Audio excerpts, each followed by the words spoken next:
प्रधानमंत्री जी ये भी कह रहे हैं कि पूरी दुनिया में, बीजेपी के लोग भी कह रहे हैं कि पूरी दुनिया में भारत का मान सम्मान काफ़ी बढ़ा है, लेकिन वही विपक्ष के लोग ये भी कह रहे हैं कि वर्तमान प्रधानमंत्री ने जितना झूठ बोला है देश से, उससे दुनिया में भारत की छवि धूमिल हुई है। आप क्या मानते हैं सर? बीजेपी से मुझे क्या गुरेज है, इतना सम्मान से वाजपेयी जी ने बुलाया था। सर 24 का जो चुनाव होगा, चूँकि आप लोग गठबंधन में हैं तो टिकट किसी एक को ही मिलना है यहाँ, तो वैसी परिस्थिति में क्या लगता है सर, कांग्रेस का टिकट जाएगा या फिर और पार्टी को रह जाएगा? आज अस्पतालों की जो हालत है वो देख लीजिए, तो क्या बीजेपी आज जो कह रही है कि भ्रष्टाचार, तो 4 महीने पहले यहाँ रामराज्य था क्या? इसे उंगली मत दिखाइए, ये उंगली दिखाने की ताकत किसी को नहीं है। सर 10 वर्षों से आप एक तरह से विपक्ष में हैं, दूसरा सेकंड विनर आप हैं, रनर, तो सर ये जानना चाह रहे हैं क्या आपको ऐसा महसूस हो रहा है कि आप रियल में जो विपक्ष की भूमिका होनी चाहिए उसको 100% निभा पा रहे हैं? 2014 में बीजेपी से लड़ तो हार गया, 2019 में मैं कांग्रेस से लड़ा तो हार गया। तो ये हमारे प्रधानमंत्री जी डबल इंजन सरकार की बात करते हैं।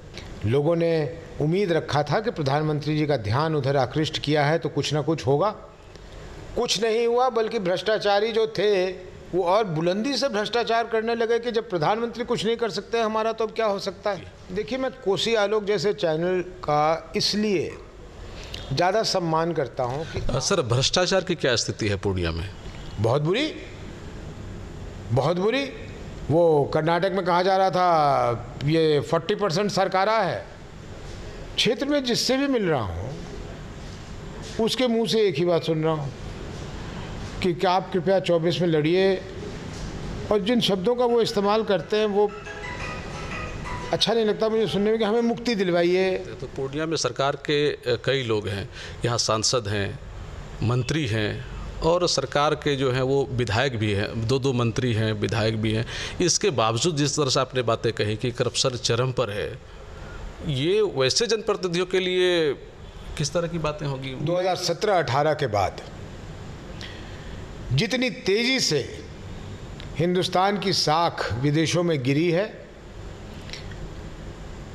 उसके बारे में जितना कहा जाए वो कम होगा।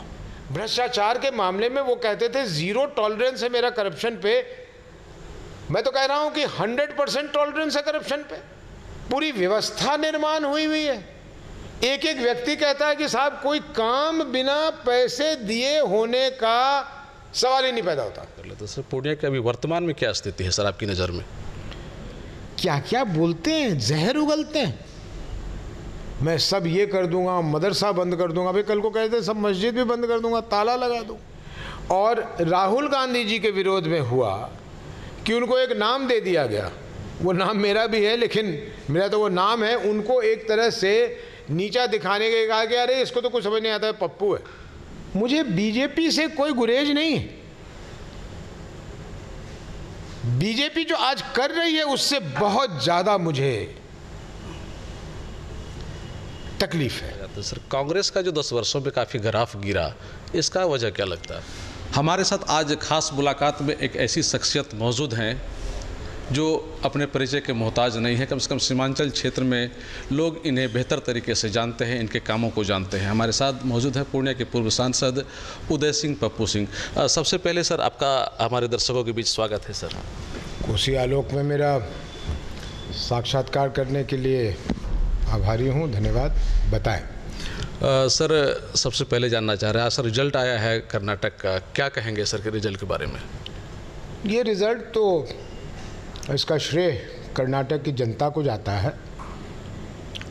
हमारे पार्टी के अध्यक्ष श्री मल्लिकार्जुन खड़गे जी को, हमारे पार्टी को नेतृत्व देने वाले राहुल गांधी जी, प्रियंका गांधी जी, और इस उम्र और इस अवस्था में भी श्रीमती सोनिया गांधी जी को जाता है। और सोनिया गांधी जी की भाषण अगर वहाँ कोई सुनता, अगर वो इंसान है तो उसके दिल में वो जज्बा ज़रूर निकल के आता कि एक इतनी वृद्ध महिला को अपने देश के लोगों के लिए कितनी चिंता है। उनकी हर बात में जो सच्चाई टपक रही थी उसकी जितनी तारीफ़ की जाए वो कम है। और ये जीत जो कर्नाटक की जनता ने आज कांग्रेस पार्टी के हाथ में दिया है, ये भ्रष्टाचार के खिलाफ की जीत है। ये नफ़रत फैलाने वालों को जवाब मिला है, जो हमारे ईश्वर को, देवता को राजनीतिक लाभ के लिए इस्तेमाल करते हैं। ये उन लोगों को जवाब दिया गया है और उन लोगों को एक तरह से जनता ने चेतावनी दी है कि मुद्दों की बात करें, भ्रष्टाचार हटाएं। हमारे प्रधानमंत्री जी डबल इंजन सरकार की बात करते हैं, वहाँ तो डबल इंजन की ही सरकार थी। प्रधानमंत्री जी के ध्यान में लाया गया था कि किस तरह का व्यापक भ्रष्टाचार कर्नाटक में फैला हुआ है। लोगों ने उम्मीद रखा था कि प्रधानमंत्री जी का ध्यान उधर आकृष्ट किया है तो कुछ ना कुछ होगा। कुछ नहीं हुआ, बल्कि भ्रष्टाचारी जो थे वो और बुलंदी से भ्रष्टाचार करने लगे कि जब प्रधानमंत्री कुछ नहीं कर सकते हमारा तो अब क्या हो सकता है।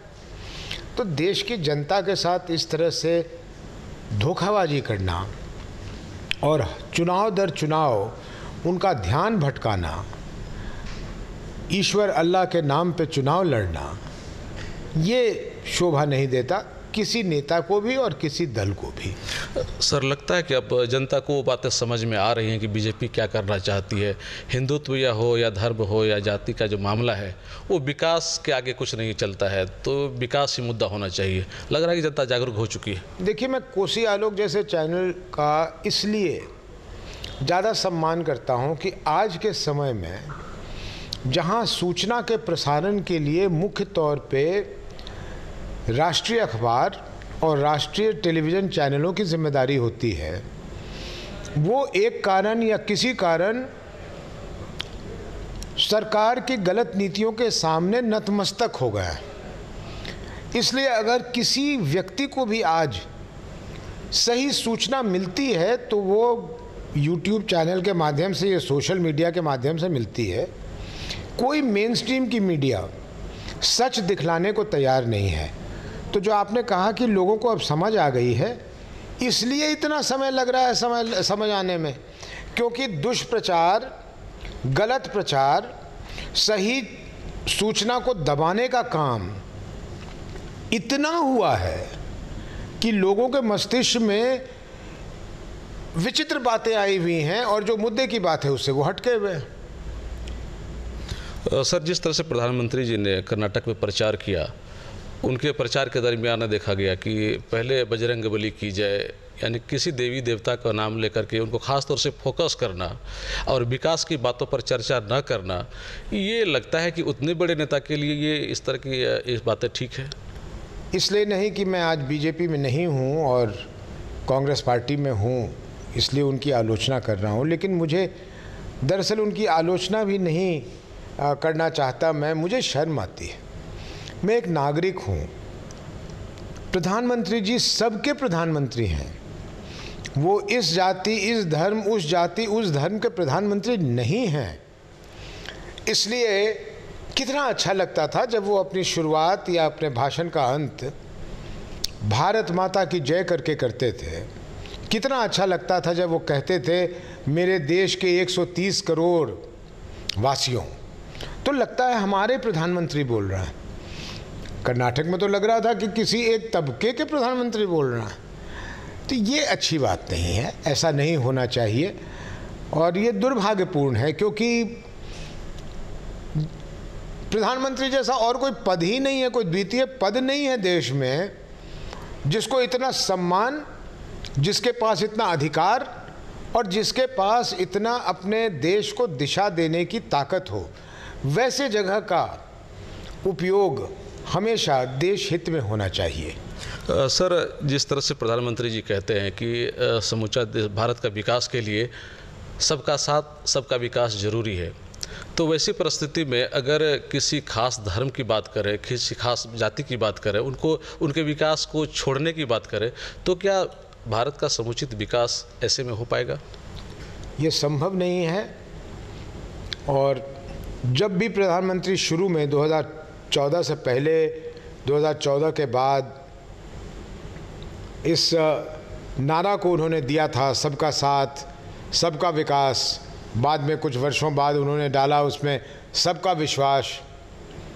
अच्छा लगता था ये नारा हमारे देश को आगे ले जाएगा, लेकिन बाद में वो भी एक जुमला बन के रह गया, क्योंकि आप लाल किले से तो ये तथाकथित गौरक्षकों को, राज्य सरकारों को हिदायत कर रहे हैं कि इन पे आप कदम उठाएं, ये गुंडे हैं, ये भेष बदल कर गौरक्षा कर रहे हैं, ये प्रधानमंत्री कह रहे हैं।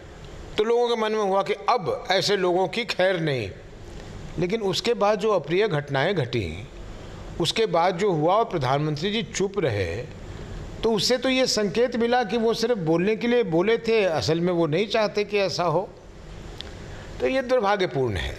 सर, जिस तरह से अभी बातें और की जा रही हैं, प्रधानमंत्री जी ये भी कह रहे हैं कि पूरी दुनिया में, बीजेपी के लोग भी कह रहे हैं कि पूरी दुनिया में भारत का मान सम्मान काफ़ी बढ़ा है, लेकिन वही विपक्ष के लोग ये भी कह रहे हैं कि वर्तमान प्रधानमंत्री ने जितना झूठ बोला है देश से, उससे दुनिया में भारत की छवि धूमिल हुई है। आप क्या मानते हैं सर? भारत की छवि 2014 के बाद बढ़ी थी,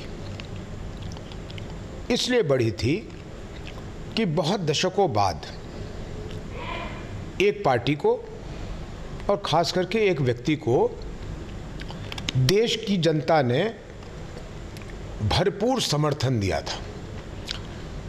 तो उनको एक विश्वास जगा था कि अब हिंदुस्तान, ये जो राजनीतिक खींचातानी होती थी, इन चीज़ों से आगे निकलकर छुटकारा पाकर, देखिए ना गठबंधन के राजनीति में क्या होता है, ये दल कुछ कहता है, वो दल कुछ कहता है, प्रधानमंत्री जो भी होते हैं या मुख्यमंत्री जो भी होते हैं उनकी हाथ बंधी सी रहती है। लेकिन जब प्रचंड बहुमत के साथ कोई आता है तो सभी लोगों को यही विश्वास होता है कि अब इनको रोकने वाला कोई नहीं है और ये देश को प्रगति के मार्ग पे ले जाएंगे। हिंदुस्तान भले ही एक देश हो, लेकिन पूरे विश्व में इसका बहुत मतलब है। आर्थिक मतलब भी है, सामाजिक मतलब भी है, राजनीतिक मतलब भी है, और यहाँ के लोकतंत्र से पूरे विश्व को फर्क पड़ता है, क्योंकि आधे से बड़ा अगर लोकतंत्र दुनिया भर में है तो वो हिंदुस्तान में। तो ये इसमें कहीं गलत नहीं है कि आदरणीय नरेंद्र मोदी जी के समय में शुरू में ये लोगों में विश्वास जगा, ये बाहर जाने लगे, लोगों से मिलने लगे, लोगों को विश्वास देने लगे, लोगों को विश्वास इनके प्रति हुआ। लेकिन मेरे समझ से 2017-18 के बाद जितनी तेज़ी से हिंदुस्तान की साख विदेशों में गिरी है, उसके बारे में जितना कहा जाए वो कम होगा। लेकिन भारतीय जनता पार्टी की आदत है कि आलोचना जो होती है उसको वो कहते हैं, उसको वो सिरे से खारिज कर देते हैं, बल्कि वो छापने वाले को, बोलने वाले को, लिखने वाले को ही देशद्रोही करार दे देते हैं, हिंदुस्तान का दुश्मन करार दे देते हैं। आज अगर अमेरिका के अखबार हिंदुस्तान की सत्य को लिखते हैं तो यहाँ से भारतीय जनता पार्टी के लोग कहते हैं कि वो बिका हुआ अखबार है, वो हिंदुस्तान विरोधी है। ये आलोचना को स्वीकार नहीं करते हैं, और ये प्रकृति का नियम है कि जब तक आप स्वीकार नहीं करेंगे तो आप सुधार नहीं कर सकते। सर, जो जिस तरह से आपने बातें कही, तो एक वीडियो आप लोगों ने देखा कि प्रधानमंत्री बीबीसी का खुद एक समय उनका मतलब काफ़ी प्रशंसा कर रहे थे। बाद में प्रधानमंत्री बनते ही कुछ खबर ऐसी चली कि उसके बाद कार्रवाई भी उन्हीं के तरफ से बीबीसी पे की गई। तो क्या लग रहा है कि बीबीसी की जो पारदर्शिता थी, बाकी बातें आपने जो कही, और बाद में उसी पर कार्रवाई हो जाना, ये कहीं ना कहीं दबाने की कोशिश? आज भी अगर आप बहुत सारे गांव में चले जाएंगे तो गांव के लोग आज भी बीबीसी सुनते हैं, उनको उस पर विश्वास है। प्रधानमंत्री जी जब प्रशंसा कर रहे थे बीबीसी का, तो बीबीसी जो उनके बारे में कहती थी वो उनको अच्छा लगता था। जब बीबीसी को सत्य दिखाने लगा तो उनको बीबीसी खटकने लगा। बीबीसी जब ने उनकी बात नहीं मानी, कोई डॉक्यूमेंट्री निकाल दिया कि उनके समय में गुजरात में क्या हुआ, क्या नहीं हुआ, क्या होना चाहिए था, क्या नहीं होना चाहिए था, तो एक ऐसा कदम उठा लिया जिसने हिंदुस्तान के लोकतंत्र पे लंबे समय के लिए एक काला धब्बा लगा दिया है कि यहाँ अपने प्रेस को तो आप कर रहे हो तो कर रहे हो, बाहर के प्रेस का भी मुंह बंद करने का काम कर रहे हो। ये हमने संकेत दिया पूरे विश्व में और ये बहुत ही शर्मनाक बात है। सर अब थोड़ा सा दूसरा मुद्दा पे जाते हैं सर। कांग्रेस का जो 10 वर्षों में काफ़ी ग्राफ गिरा, इसका वजह क्या लगता है? इसका मुख्य कारण दो हैं और मैं दोनों बात स्पष्ट करके बताऊं। कांग्रेस को हारने की इतनी बुरी तरह से आदत नहीं थी, तो जब कांग्रेस हारी 2014 में तो हतोत्साहित हो गई और एकमात्र व्यक्ति उस पार्टी में श्री राहुल गांधी जी और उनकी बहन ने अपना विश्वास बनाए रखा कि हम गलत प्रचार और खुद के ओर से, कांग्रेस की ओर से जो कांग्रेस के हम सारे नेताओं को करना चाहिए था वो हमने नहीं किया, जिसके फलस्वरूप कांग्रेस को हार मिली। उन्होंने अपने पार्टी में कभी विश्वास नहीं खोया और पुराने तरीके से चल रही कांग्रेस पार्टी में उन्होंने जो फेरबदल करने की प्रयास किया उसका पार्टी में अंदरूनी ही विरोध होने लगा और कांग्रेस पार्टी पुराने ज़माने की भारतीय जनता पार्टी की तरह है जहां सबकी बात सुनी जाती है। नए वाले बीजेपी में किसी की बात नहीं सुनी जाती। तो एक तो कांग्रेस पार्टी में उस कारण अंतर्विरोध कुछ थे, उसको हमारे मीडिया ने हाईलाइट किया कि देखो कांग्रेस के अंदर कितनी लड़ाई चल रही है। पहली बात तो ये। दूसरी बात कि इतना दुष्प्रचार, इतने पैसे खर्च के प्रचार कांग्रेस के विरोध में और राहुल गांधी जी के विरोध में हुआ कि उनको एक नाम दे दिया गया। वो नाम मेरा भी है, लेकिन मेरा तो वो नाम है, उनको एक तरह से नीचा दिखाने के कहा कि अरे इसको तो कुछ समझ नहीं आता है, पप्पू है। लेकिन उस पप्पू का जो रियल मीनिंग था उसको बदल दिया गया। उसको खैर 4,500 किलोमीटर चलकर हिंदुस्तान के गरीब अमीर, हर धर्म हर जाति के बच्चे से लेके बूढ़े तक को गले लगाकर उन्होंने सिद्ध किया कि मैं वो नहीं हूँ जो तुम टेलीविज़न और अखबारों में देख रहे हो और पढ़ रहे हो, मैं ये हूँ। और उसका नतीजा है कि आज ये तो पहला चुनाव हुआ, उस यात्रा के बाद आप देख लीजिए कर्नाटक में लोगों में विश्वास जगा कि अरे ये तुम गलत समझ रहे थे, ये तो व्यक्ति दूसरा है, ये तो कभी स्कूटर वाले के साथ चल देता है, कभी होटल में बैठ के खाने लगता है, कभी बच्चों के साथ नाचने लगता है, तो ये तो वो व्यक्ति है जो हमें चाहिए। इसलिए कांग्रेस की लोकप्रियता दिनों दिन बढ़ेगी, इसमें कोई संदेह नहीं। 24 में सर क्या कांग्रेस फिर से वापस आ पाएगी लगता है? कांग्रेस के वापस आने से आवश्यक है कि उस शक्ति को रोका जाए, पार्टी को नहीं। मैं अंतर कर दूं, मुझे बीजेपी से कोई गुरेज नहीं है। बीजेपी जो आज कर रही है उससे बहुत ज्यादा मुझे तकलीफ है। हमें 2024 में इसको रोकना है। बीजेपी रुक जाए, बीजेपी अपनी भूलों को स्वीकार कर ले, कह दे कि ये हिंदू मुसलमान की राजनीति नहीं चलेगी, ये देश को तोड़ने की राजनीति नहीं चलेगी, हम उस राह पे चलेंगे जो प्रधानमंत्री जी ने पहले कहा था, सबका साथ सबका विकास। उसके बाद जब सामान्य स्थिति हो जाएगी तो राजनीतिक लड़ाई फिर अलग अलग पार्टियों के अलग अलग जो प्रोग्राम और पॉलिसीज़ हैं उसके आधार पे होगा। फिर आवश्यक नहीं होगा कि यही पार्टी जीते और वही पार्टी हारे। लेकिन आज की अगर बात कीजिए तो आज तो ये आवश्यक है कि कांग्रेस जीते, मैं जीतूं, वो जीते, वो जीते, वो जीते, लेकिन ये वाली बीजेपी ना जीते जो देश को खंडित करने पे आतुर है। इसलिए 2024 का चुनाव देश का चुनाव होगा। सर प्रधानमंत्री और बीजेपी से जुड़ा हुआ एक लास्ट सवाल हमारा ये है सर कि विकास की बातें तो बहुत की गई, महंगाई रोकने की बातें की गई, बेरोजगारी को दूर करने की बातें की गई। ये भी कहा गया कि सबको साथ सबका विकास लेकर हम लोग करेंगे, और मुसलमानों के एक हाथ में कुरान होगा तो दूसरे हाथ में कंप्यूटर होगा, ये भी बातें कही गई थी। ये तमाम चीज़ों को क्या लगता है कि जो कही गई थी बातें वो की गई? सुनने में बहुत अच्छा लगता है, लेकिन बिल्कुल नहीं की गई। बिल्कुल इसके विपरीत किया गया। एक असम के नए नए बीजेपी में गए हैं हेमंत बिस्वा शर्मा जी, क्या क्या बोलते हैं, क्या क्या बोलते हैं, जहर उगलते हैं। मैं सब ये कर दूंगा, मदरसा बंद कर दूंगा। भाई कल को कहते हैं सब मस्जिद भी बंद कर दूंगा, ताला लगा दूँ, शायद वो भी कह देंगे अगर उनको कुछ लाभ उसमें दिख रहा होगा तो। ऐसे में देश कैसे आगे बढ़ सकता है? एक परिवार में अगर कलह हो, वो परिवार का विध्वंस ही हो सकता है, वो परिवार आगे नहीं बढ़ सकता है। जिस देश में 22 करोड़ आबादी एक उस धर्म की हो, या 20 करोड़ आबादी, मैं गिनती गन्ना नहीं जानता, लेकिन इतनी बड़ी आबादी एक कौम का हो, उस कौम को आप कीजिए ना कीजिए, लेकिन उस कौम को ये महसूस करवा दीजिए कि हम तुम्हारे नहीं हैं, और फिर आप चाहिए कि आपका देश आगे बढ़ेगा। ये संभव नहीं है। इसलिए कहा आप कीजिए ना कीजिए, क्योंकि जितना ये बुरा कहते हैं उतना तो ये कर भी नहीं पाते।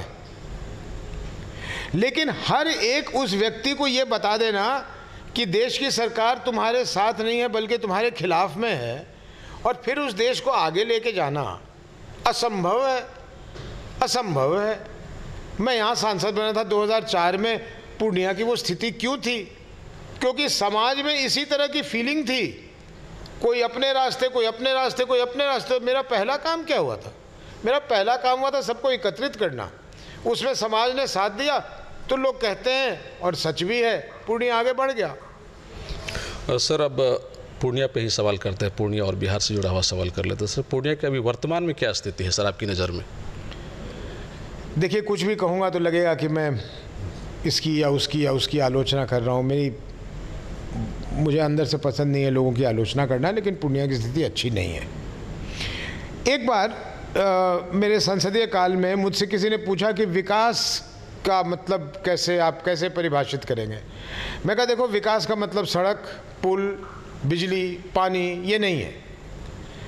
विकास का मेरे दिल में, मेरे दिमाग में विकास का परिभाषा है कि मेरे गांव में अगर लोगों के चेहरे पे मुस्कान देखूंगा तो मैं समझूंगा कि विकास हुआ है।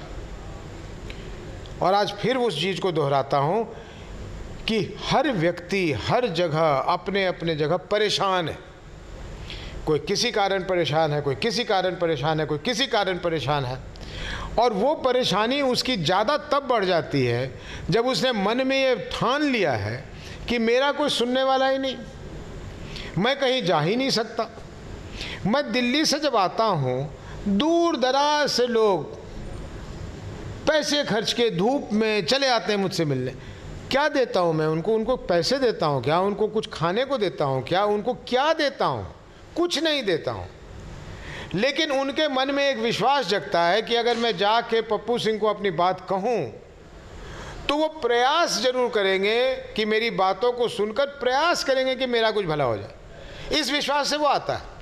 आज हमारे लोगों के बीच में, इसलिए इसको कह देना कि वो स्वास्थ्य से तंग है, शिक्षा से तंग है, कानून व्यवस्था से तंग है, ये तो फिर अलग अलग विभाजित करके बातों को करना है। मोटे तौर पे मेरे लोग खुश नहीं और निराश इसलिए हैं कि उनको कोई सुन ही नहीं रहा है, या उनको ऐसा लगता है कि मेरा कोई नहीं सुन रहा है। तो लोकतंत्र की व्यवस्था में अगर जिनके लिए वो व्यवस्था चलती है उनको ये लगने लगे कि यार मेरा कोई नहीं है, तो इससे ज़्यादा दुखद स्थिति नहीं हो सकती है। क्या क्या सर शिकायतें मिली आपको यहाँ के बारे में कि किस तरह की स्थिति है, किस क्षेत्र में सबसे ज़्यादा ख़राब है? देखिए, छोड़िए, फिर तो वो हो जाएगी कि शिकायत अब किस क्षेत्र की नहीं है। कोई स्कूल के लिए रो रहा है, कोई अस्पताल के लिए रो रहा है, कोई कल मैं क्षेत्र के भ्रमण में, मतलब कितनी पीड़ा हुई है मुझे, मैं आपको क्या समझाऊं। 3 ऐसे परिवारों के यहाँ गया जिनके परिजनों की अभी पिछले 8-10 दिनों में हत्या हुई। और हत्या क्यों हुई है? एक लूट का मामला हो गया, एक रंगदारी मांगने का मामला हो गया, एक इसी तरह का और जुड़ा हुआ मामला हो गया। तो मैं क्या बताऊं कि क्या स्थिति मिला जुलाकर अच्छी नहीं है। कोई एक आदमी जिम्मेदार है? नहीं। सबसे ज़्यादा कौन जिम्मेदार है? समाज। उसको एकत्रित करना किसका काम है? लोकतंत्र से उत्पन्न हुए जनप्रतिनिधियों का, चाहे वो वार्ड के सदस्य हों, चाहे वो हमारे सांसद जी हों। ये सबका काम है। समाज को एकत्रित कर दो, ये चीज़ें बंद हो जाएंगी। समाज को एकत्रित नहीं करोगे, कभी प्रशासन को ऊपर नीचे कहोगे, कभी कहोगे पुलिस निष्क्रिय है। पुलिस क्या करे? 25 लाखों को पीछे दौड़े कि ये जब क्राइम करेगा तो इसको मैं पकड़ लूँगा? नहीं। पुलिस किसी घटना के बाद कितनी तत्परता से अनुसंधान करती है, उसमें कोई पक्षपात नहीं करती। हम पुलिस से तो यही उम्मीद रख सकते हैं ना। लेकिन वो क्राइम क्यों हुआ ये तो कोई नहीं देख रहा। वो समाज में कौन से लोग थे जिन्होंने क्राइम किया? भगवान रामचंद्र जी के समय से समाज में गंदे लोग रहे हैं और सदा रहेंगे। वो अपना कुकर्म तब करते हैं जब वो सोचते हैं कि हाँ, वातावरण ऐसा है कि मैं निकल जाऊंगा ये क्राइम करके। वो निकल जाने की उनको अनुमति कौन दे रहा है? समाज दे रहा है। इसको रोकना किसका काम है? समाज और जनप्रतिनिधि का।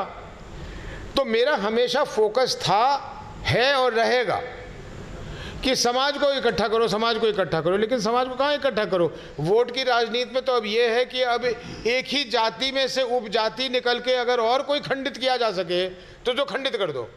तो खंडित कर दोगे तो फिर ये भुगतोगे, ये भुगतना है।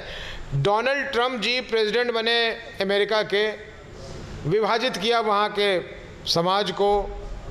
कुछ हिंदुस्तान में जो ये बीजेपी वाले कह रहे हैं उसी तरह की भाषा का उन्होंने प्रयोग किया। और आज अमेरिका में क्या हिसाब किताब है? मैं परसों तरसों दिल्ली से आया हूँ तो आंकड़ा पढ़ रहा था कि इस वर्ष में जनवरी से लेकर मई तक में वहाँ 200 से अधिक मास शूटिंग हो चुका है। और मास शूटिंग को उन्होंने परिभाषित किया है, जिसमें 4 से अधिक लोग मारे जाएं, उसको उन्होंने मास शूटिंग माना है। और ऐसे 200 से अधिक वारदातें हो चुकी हैं। समाज को खंडित करोगे, ये नतीजा पाओगे।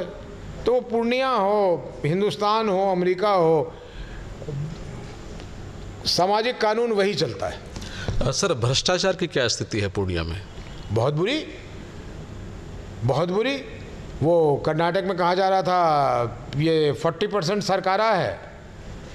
पता नहीं पूर्णिया में क्या कहा जाएगा, 40% सरकारा है कि 80% सरकारा है। और पूरे बिहार में है ये। और मैं उस गठबंधन का, फिर देखिए, इसको संयोग कहिए, फिर मैं उसी गठबंधन का साथी हूँ जिसके मुख्यमंत्री जी हैं। मैंने यहाँ वेदना प्रदर्शन की थी। मैं तब भी नीतीश जी का विरोधी नहीं था, आज भी नीतीश जी का विरोधी नहीं हूँ, बल्कि कई मामले में उनका प्रशंसक हूँ। उस दिन मुझे मौका मिला पटना घूमने का। उन्होंने पटना की सूरत बदल दी। पटना पहचाना नहीं जाता है। इसलिए कोई ये कहे कि उनके राज्य में विकास नहीं हुआ है तो गलत बोल रहा है। चाहे वो मैं ही बोल रहा हूँ, गलत बोल रहा हूँ। लेकिन कई चीज़ों पे उनका ध्यान बिल्कुल ही नहीं है। भ्रष्टाचार के मामले में वो कहते थे 0 टॉलरेंस है मेरा करप्शन पे। मैं तो कह रहा हूँ कि 100% टॉलरेंस है करप्शन पे। पूरी व्यवस्था निर्माण हुई है। एक एक व्यक्ति कहता है कि साहब कोई काम बिना पैसे दिए होने का सवाल ही नहीं पैदा होता। अब लोगों ने थक हार कर उसे स्वीकार कर लिया, जिससे मुझे बहुत परेशानी होती है और चिढ़ होता है। क्योंकि अगर जनता हार मान ले कि ये तो नियम है, ये तो तरीका है, मुझे पैसे देने पड़ेंगे, फिर काहे की लड़ाई? फिर कैसे लड़ोगे? लेकिन आज मेरी जनता ने ये स्वीकार कर लिया है कि मैं फलानी जगह जाऊंगा, अगर काम कराने मुझे पैसे देने पड़ेंगे। पैसे दूंगा तो संभव है कि काम हो जाए, पैसे नहीं दूंगा तो असंभव है कि काम हो जाए, पैसे दूंगा तो गारंटी नहीं है काम हो जाए, पैसे दूंगा तो संभव है कि मेरा काम हो जाए। ये स्थिति बना रखी है। मैं आपके चैनल से प्रार्थना करूंगा अपने मुख्यमंत्री जी से कि आप इधर ध्यान दीजिए। ये कोई मायने नहीं रखता किसकी सरकार है, लोग तो वही हैं, लोग तो वही हैं। बीजेपी की सरकार हो, जेडीयू की सरकार हो, कांग्रेस की सरकार हो, आरजेडी की सरकार हो, लोगों को क्या फ़र्क पड़ रहा है भाई, जिसको वोट देना था देके सरकार बनवा दिया। अपेक्षाएं क्या हैं? ये तो हमें है ना कि अगर फलानी जगह गए काम कराने तो सहज रूप से मेरा काम हो जाए। और नीतीश जी के एक से एक पहल, जितना पहल उन्होंने किया है लोगों को सुविधा देने का, मुझे नहीं लगता किसी मुख्यमंत्री ने किया होगा, ये भी कह रहा हूं मैं। लेकिन वो सारे उनके पहल को बर्बाद कर दिया। सर, कम से कम आपको लोग इस तरह से जानते हैं कि आप में इतनी कुवत है कि आप सत्य को सत्य और गलत को गलत कहते हैं। आपने वेदना प्रदर्शन भी किया था, उस समय भी आप यहाँ के सांसद थे और सरकार में नीतीश कुमार जी थे बिहार में, और गठबंधन की भी सरकार है, आपकी पार्टी भी उसमें है, और अभी आप सत्य को सत्य और गलत को गलत कह रहे हैं। क्या लगता है कि आने वाले मैं एक चीज़ जोड़ दूँ, आज से 4 महीने पहले तक तो बीजेपी भी सरकार में थी, उनके भी मंत्री थे। उनके मंत्री का मैं नाम लेकर कह सकता हूं कि जो हमारे स्वास्थ्य मंत्री थे, उनके विभाग का अगर आप काम देख लीजिए, आज अस्पतालों की जो हालत है वो देख लीजिए, तो क्या बीजेपी आज जो कह रही है कि भ्रष्टाचार, तो 4 महीने पहले यहां रामराज्य था क्या? इसे उंगली मत दिखाइए, ये उंगली दिखाने की ताकत किसी को नहीं है और वो इजाज़त भी किसी को नहीं है। कोई तो बताए ना कि जब हम थे सरकार में तो ऐसा होता था। आप थे सरकार में तो इतना ही भ्रष्टाचार था, तब तो आपको बड़े अच्छे लग रहे थे नीतीश जी। आज आपको नीतीश जी खराब लगने लगे क्योंकि आपको सरकार से बाहर कर दिया गया। तो इसलिए ये एक व्यक्ति की बात नहीं है, एक मानसिकता की बात है, एक व्यवस्था की बात है। और नीतीश जी में ये कुवत है, मैं समझता हूँ। और तेजस्वी जी युवा हैं, एनर्जी ज़्यादा होगी। मैं उनसे भी रिक्वेस्ट करूँगा कि करप्शन के प्रति ध्यान दें। ये दीमक है, ये खा चुका है सब चीज़। खास तौर से सर पूर्णिया की बात करते हैं तो पूर्णिया में सरकार के कई लोग हैं, यहाँ सांसद हैं, मंत्री हैं, और सरकार के जो हैं वो विधायक भी हैं, 2 मंत्री हैं, विधायक भी हैं। इसके बावजूद जिस तरह से आपने बातें कही कि करप्शन चरम पर है, ये वैसे जनप्रतिनिधियों के लिए किस तरह की बातें होगी? मैं इस पर और अपने जनप्रतिनिधियों पर टिप्पणी नहीं करूँगा। इसलिए नहीं करूँगा कि जो पूरा व्यवस्था कायम हुआ है, उसी व्यवस्था में सभी लोग चल रहे हैं। इसलिए किसी को चिन्हित करके, किसी एक जनप्रतिनिधि को चिन्हित करके उन पे ही ये आरोप मढ़ देना, ये गलत होगा। मेरी उनसे अपेक्षा ज़रूर है कि वो अपने पाके जितना प्रयास कर सकते हैं वो करें, ताकि ये जो एक श्राप के रूप में, एक कैंसर के रूप में हमारे समाज में ये कम हो। आपने कहा कि आप जाने जाते हैं कि आप सच बोलते हैं। इसको लोग कई तरह से लेते हैं। इसको लोग लेते हैं कि वो सच बोलता है, इसको लोग लेते हैं कि वो उसका विरोध करता है। देखिए, राजनीति और समाज सेवा एक ही सिक्का है। चित करिए तो समाज सेवा, पट करिए तो राजनीति। इन दोनों को अलग कर दीजिएगा तो वो सिक्का सिक्का नहीं रहेगा। और अगर समाज सेवा की बात कीजिएगा तो अपने लोगों की चिंता कीजिएगा, और लोगों की चिंता कीजिएगा तो उसमें भ्रष्टाचार तो नहीं ही हो सकता है। बाकी कोई चीज़ हो ना हो, लेकिन भ्रष्टाचार नहीं हो सकता है। और इसलिए इसको बोलना मेरे लिए अनिवार्य है, क्योंकि मेरा कम से कम राजनीति में आना इत्तेफाक था। माँ के साथ आया था, रह गया। पूर्णिया के लोगों ने आशीर्वाद दिया, मैं सांसद बना। मेरा कोई इससे व्यक्तिगत लाभ और हानि की मैं हिसाब नहीं रखता। मेरे लिए वही लाभ है कि मुझे इससे ज़्यादा संतोष कैसे मिलेगा कि मैं 2 महीने 3 महीने के अंतराल पे पूर्णिया आऊँ और 100 किलोमीटर से एक गरीब आदमी दौड़ा हुआ मेरे पास चला है कि मिले लाइल छियोन, कोई काम नहीं छोन, खाली देखे के इच्छा रहूं। इससे ज़्यादा कुछ मिल सकता है क्या मुझे या किसी को? इससे ज़्यादा नहीं मिल सकता। मैं इस मामले में जितना धनी हूँ, मुझे नहीं लगता कोई भी राजनीतिक क्षेत्र में इससे ज़्यादा क्लेम कर सकता हो कि मुझे कोई मत दे ना दे, मेरे विचारों से सहमत हो असहमत हो, लेकिन प्यार देने में, सम्मान देने में, मुझ पे विश्वास रखने में मैं समझता हूँ कि इससे ज़्यादा तो कुछ मिल ही नहीं सकता। ये ऊपर वाली कृपा है। सर 10 वर्षों से आप एक तरह से विपक्ष में हैं, दूसरा सेकंड विनर आप हैं, रनर। तो सर ये जानना चाह रहे हैं, क्या आपको ऐसा महसूस हो रहा है कि आप रियल में जो विपक्ष की भूमिका होनी चाहिए उसको 100% निभा पा रहे हैं?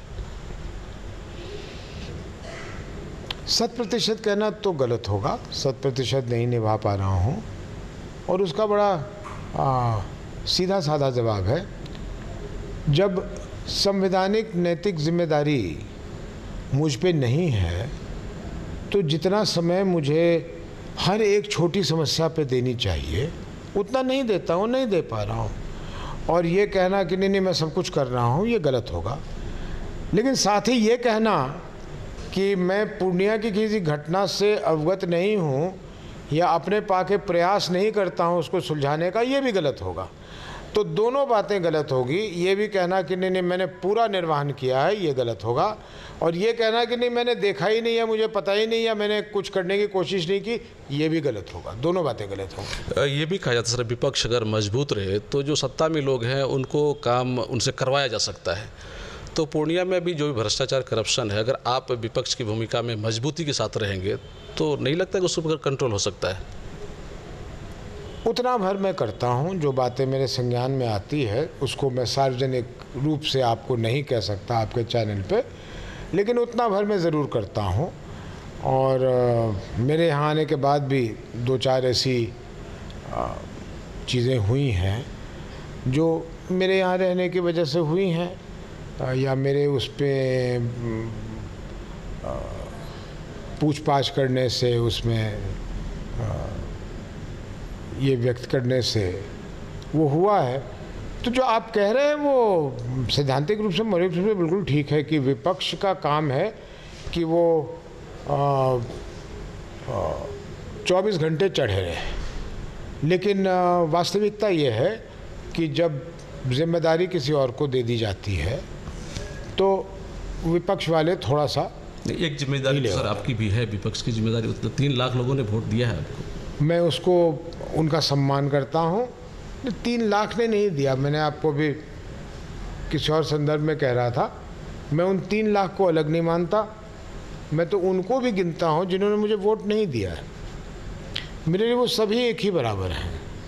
मेरे लिए पूर्णिया की पूरी जनता एक ही बराबर है। वोट दिया ना दिया उससे क्या फ़र्क पड़ता है, उस समय पर ये उसको देता है वो उसको देता है, तो वो ना किसी का दोस्त बनता है ना दुश्मन है। सर लास्ट में कुछ मुद्दों पर बात कर लेते हैं। सर 24 का जो चुनाव होगा, चूँकि आप लोग गठबंधन में हैं तो टिकट किसी एक को ही मिलना है यहाँ, तो वैसी परिस्थिति में क्या लगता है सर, कांग्रेस का टिकट जाएगा या फिर और पार्टी को रह जाएगा?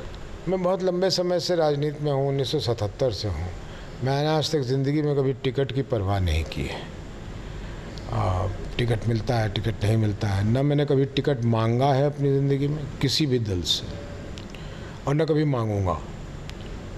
रह गई बात की गठबंधन है और गठबंधन को यहाँ जीतना चाहिए। यहाँ हमारे वर्तमान सांसद हैं, पार्टी उन्हें टिकट देती है, उन पे विश्वास देती है, पार्टी किसी और को चुनती है, पार्टी का निर्णय है, गठबंधन का निर्णय है। इससे मुझे कोई न फर्क पड़ता है न लेना देना है। लेकिन क्योंकि आपने ये पूछा तो बता दूं, क्षेत्र में जिससे भी मिल रहा हूं उसके मुंह से एक ही बात सुन रहा हूं कि क्या आप कृपया 24 में लड़िए, और जिन शब्दों का वो इस्तेमाल करते हैं वो अच्छा नहीं लगता मुझे सुनने में, कि हमें मुक्ति दिलवाइए। मेरे हाथ में इतनी शक्ति नहीं है मैं किसी को मुक्ति दिलवा पाऊँ, लेकिन जो वो कहते हैं कि नहीं आपको लड़ना है, तो ये दबाव मुझ पे ज़रूर है। उम्र को देखते हुए और चीज़ों को देखते हुए मैंने सोचा था 2019 में कि अब मैं चुनावी राजनीति नहीं करूँगा, लेकिन 24 नज़दीक आ रहा है और जो लोगों की जनभावना है उसका तो मुझे संज्ञान लेना होगा ना। ये कहना कि नहीं मैं उनकी बात ही नहीं सुनूंगा, ये कहना कि मैंने सुन लिया, ये दोनों बातें अभी सही नहीं है। लेकिन जो कान में आवाज़ आती है वो यही आती है कि नहीं आपको हमारे बीच आना है और हमारे लिए करना है। तो देखते हैं समय कैसे क्या। लेकिन सर लोग आपके कद के बारे में जानते हैं। लोगों को ये भी याद है कि जब आप कांग्रेस में थे और अचानक आपको बीजेपी ने टिकट दी और आप पूर्णिया आए, चुनाव लड़े और जीत गए, तो लोगों को ये लगा कि एक जो जीता हुआ सांसद पहले से है और पार्टी ने उन पर अविश्वास जताते हुए आप पर विश्वास जताया और आप बीजेपी में आकर चुनाव जीत गए। तो हो सकता है आपके उस कद का इस मर्तबा भी कुछ इस तरह का रिजल्ट आए कि आप यहाँ से चुनाव लड़े, ऐसा हम लोगों को या जनता को भी महसूस हो रहा है। तो क्या सर ये आप लोग जर्नलिस्ट लोग नेताओं को कद कह के उनका दिमाग खराब करते हैं। किसी नेता का कोई कद नहीं होता, ना कोई बौना होता है ना लंबा होता है।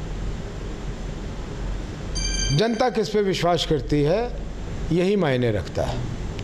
जो आदमी एक बार प्रचंड बहुमत से जीत जाता है वो दूसरी बार प्रचंड अल्पमत में आ जाता है। तो कोई किसी का कद कोई लंबा छोटा और ये नहीं होता है, लेकिन हर नेता का एक पहचान सा बन जाता है उसके समाज में, ई फलना छे चिलना छे ठिकाना छे। भगवान की कृपा से मेरा जो वो लोगों में इम्प्रेशन बना हुआ है वो ये है कि भाई ये लंद फंद नहीं करता, इधर उधर की बात नहीं करता, झूठ फाट नहीं करता। तो जब उनको लगता है कि हमें इसकी ज़रूरत है तो वो मुझे मत दे देते हैं, जब उनको लगता है इसकी ज़रूरत नहीं है तो मुझे मत नहीं देते हैं। 14 में नहीं दिया। अच्छा, दल की भी बात नहीं है कि ये दल जीतेगा वो दल जीतेगा। 2014 में बीजेपी से लड़ तो हार गया, 2019 में मैं कांग्रेस से लड़ा तो हार गया।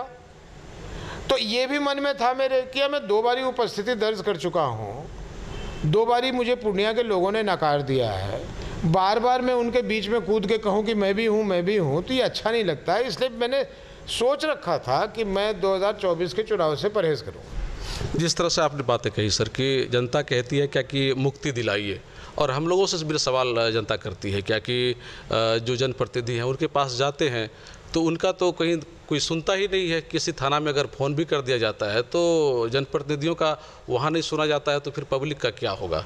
वैसी परिस्थिति में एक उम्मीद जगती है कि आप तक लोग पहुँचे। तो अगर आपको गठबंधन से टिकट नहीं मिल पाता है, चूँकि ये भी हम लोग को जानकारी है कि नीतीश कुमार जी के खिलाफ आपने वेदना प्रदर्शन किया था, तो हो सकता है कुछ भी मामला बन सकता है। तो वैसी परिस्थिति में क्या आप निर्दलीय भी आ सकते हैं लोगों के बीच? मैंने कहा कि जैसे मुझे टिकट की बहुत चिंता नहीं रहती, उसी तरह मुझे ये भी चिंता नहीं रहती कि कौन देगा कौन नहीं देगा। अगर मेरा मन बना लोगों के बातों को सुनकर, दबाव नहीं, मैं इसको बहाना बनाकर, इसको माध्यम बनाकर कि लोग के दबाव रहे हम लेट ले लिए, नहीं। अपने लिए भी वही कानून है, मेरे लिए नियम है जो दूसरों के लिए। अगर मुझे सच में ये महसूस होगा कहीं नहीं लोग को ज़रूरत भी है और लोग चाहते भी हैं, तो फिर कहाँ से लड़ूँ, किस प्लेटफॉर्म से लड़ूँ, ये बहुत महत्वपूर्ण नहीं है। सर वो आपने बहुत अच्छी जानकारी दी सर कोसी आलोक के साथ। और सबसे बड़ी बात सर ये आपकी अच्छी लगती है सबको कि आप जो भी बात बोलते हैं उसमें सच्चाई काफ़ी झलकती है। तो एक बार मर्तबा फिर से कोसी आलोक परिवार की सर आपका बहुत बहुत धन्यवाद है। और अंतिम में सर अपनी तरफ से पब्लिक के लिए कुछ कहना चाहें तो सर कह सकते हैं। पब्लिक के लिए ये कहना चाहूँगा कि हम नेताओं की बातों में ना आकर अपनी भलाई की बातें सोचें। चुनाव उदय सिंह का और फलाने का और ढिमकाने का कभी नहीं होता, चाहे वो मुखिया का चुनाव हो या सांसद का चुनाव हो। चुनाव का अर्थ होता है कि आप अपने लिए चुनिए, आपकी भलाई किस में है, आपके बच्चों की भलाई किस में है, आपके ज़िंदगी से जुड़ा हुआ जो मुद्दा है उसको बेहतर तरीके से कौन समझ सकता है और कौन उसे ठीक कर सकता है, उसको चुनिए। किसी भी चुनाव में पार्टी से ज़्यादा आवश्यक व्यक्ति होता है, वार्ड सदस्य हो सांसद हो, अच्छे व्यक्ति को चुन लीजिए, गलत काम नहीं होगा। अच्छे पार्टी को सोच के किसी को भी चुन लीजिएगा, हो सकता है वो गलत व्यक्ति हो, सब काम गलत होगा। सर एक लास्ट सवाल सर कर लेते हैं, लास्ट सवाल सर कर लेते हैं कि अगर सर बीजेपी आपको बुलाकर टिकट देती है तो क्या आप उधर जाएंगे? भी बुला के टिकट देने का क्या मतलब मैं इतना बड़ा आदमी हूँ कि मैं इंतज़ार कर रहा हूँ कि कोई बीजेपी बुलाए तो मैं टाई कोट पहन के जाऊँ और टिकट? नहीं, बीजेपी से मुझे क्या गुरेज है? इतना सम्मान से वाजपेयी जी ने बुलाया था, सम्मान से टिकट दिया, पूर्णिया की जनता ने जिताया, मैंने काम किया, मैंने बीजेपी के संगठन को यहाँ मजबूत किया, मुझे बीजेपी ने सम्मान दिया, मैंने बीजेपी को सम्मान दिया, मुझे कोई दिक्कत नहीं है। मुझे परेशानी हुई कब? जब उस बीजेपी के पार्टी विद डिफरेंस की राह से ये बदल गई। लोग कहते हैं कि मैं टिकट नहीं था इसलिए मैं चला गया। नहीं, मैं टिकट के लिए नहीं गया हूँ, मैं 2018 में छोड़ दिया था क्योंकि मैं तंग हो रहा था। और नीतीश जी जब साथ आ गए और दुख हुआ, क्योंकि जो उस समय प्रधानमंत्री जी का नीतीश जी के बारे में ख्याल था, जो वो मुझसे साझा करते थे, वो कुछ और था। तो मैं कहा भाई ये तो सत्ता में रहने के लिए समझौता कर लेते हैं। तो टिकट एक आंशिक चीज़ रही होगी, लेकिन भारतीय जनता पार्टी जिस दिशा में उसने मुंह मोड़ लिया था वो मेरे लिए संभव नहीं। इसलिए बीजेपी को बुलाने की जरूरत है। मैं बीजेपी के दरवाजे जाके और फिर अपनी सेवा वहाँ देने की पेशकश करूँगा अगर मुझे लगेगा कि ये वाजपेयी जी और अडवाणी जी वाली भारतीय जनता पार्टी देश को आगे ले जाने के हित में काम करेगी और मुझे आवश्यकता होगी, तो मैं बीजेपी के दरवाजे जाके उनसे मांगूंगा कि मेरी सेवा ले लीजिए। इसमें बीजेपी को मेरे पास आए और घुटने टेके और मुझे टिकट दे, मैं इतना बड़ा आदमी नहीं हूँ। तो सर हम ये समझे कि सर आने वाले दिनों में कुछ भी हो सकता है?